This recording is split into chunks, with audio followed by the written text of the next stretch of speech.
Carissime amiche, carissimi amici, come state?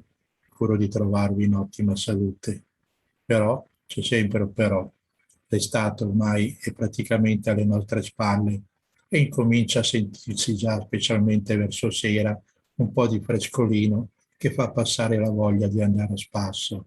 Ma prima di proseguire la nostra visita al museo, che avevo incominciato ormai già a dicembre dell'anno scorso, perché i mesi veramente corrono più che passare velocissimi uno dopo l'altro, vi volevo invitare a fare ancora una gita, proprio per ricordarci l'estate che è appena passata.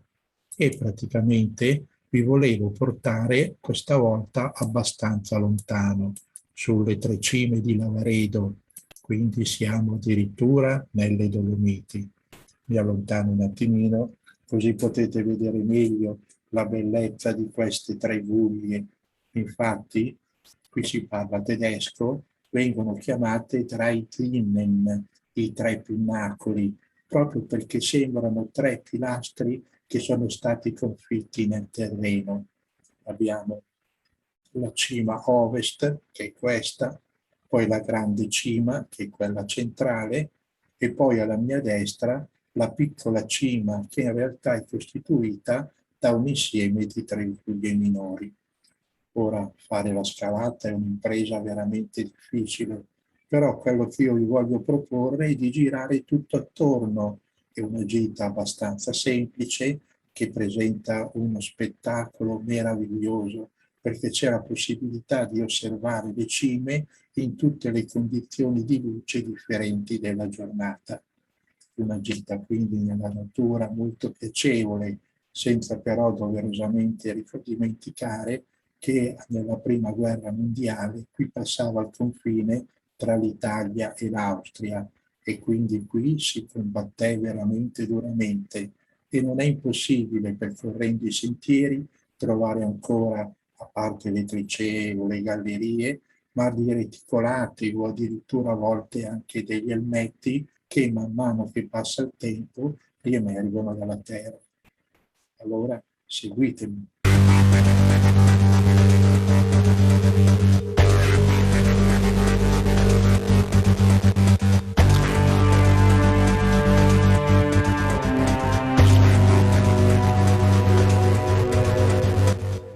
Per poter ammirare meglio le tre cime di Lavaredo, immaginiamo di prendere un aereo, onde poter guardare dall'alto e poterle ammirare in tutta la loro bellezza, questi tre pinnacoli, tre pilastri confitti in un grande pianoro a 2500 metri d'altezza, un vero miracolo della natura.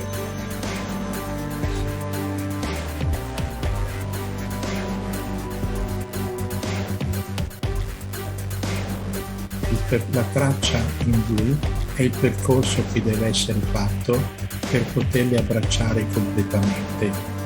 La prima e si vede sul loro versante forse più bello, raggiungendo così il rifugio Locatelli.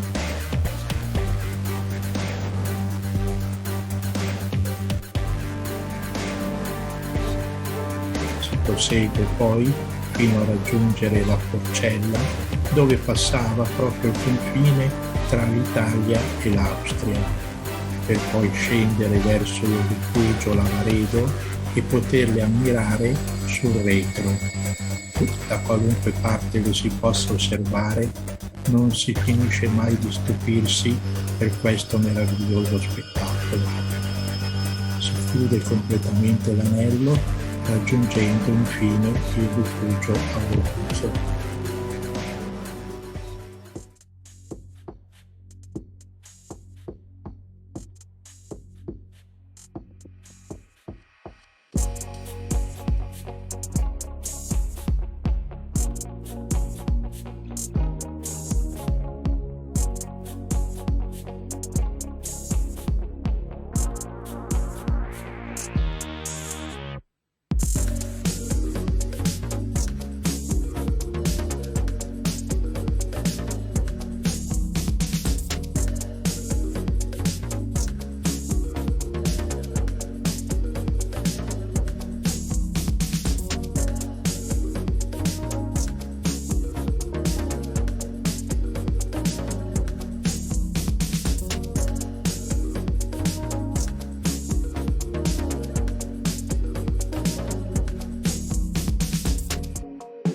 Bene, cari amiche e cari amici, è già un'oretta che camminiamo, forse è il caso di fermarci un attimino a riposare.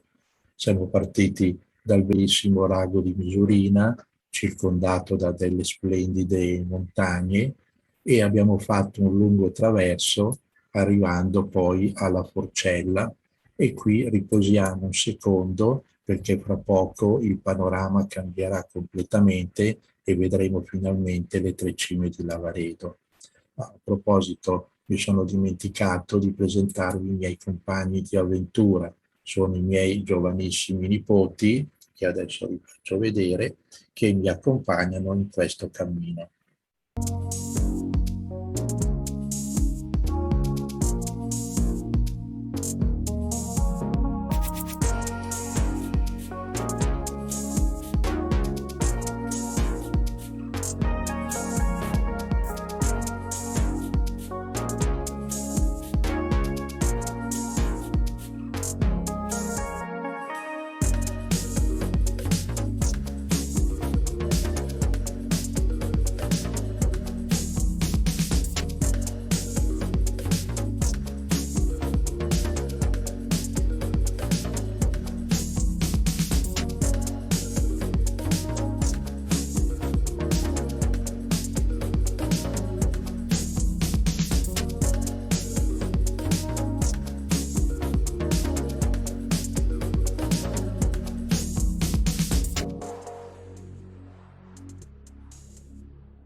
Eccoci arrivati dunque al rifugio Locatelli, e la parte più faticosa del nostro itinerario è terminata, perché adesso non ci rimane che scendere lentamente dapprima verso il rifugio Lavaredo e poi verso il rifugio Auronzo, chiudendo così l'anello e potendo recuperare la macchina dopo una giornata straordinaria che ci ha fatto ammirare in tutti i modi possibili e immaginabili queste tre cime spettacolari che secondo me sono tra le più belle delle Dolomiti.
con questa bellissima immagine delle tre cime di Lavaredo viste dalla parte opposta, vi saluto e vi do appuntamento alla prossima puntata.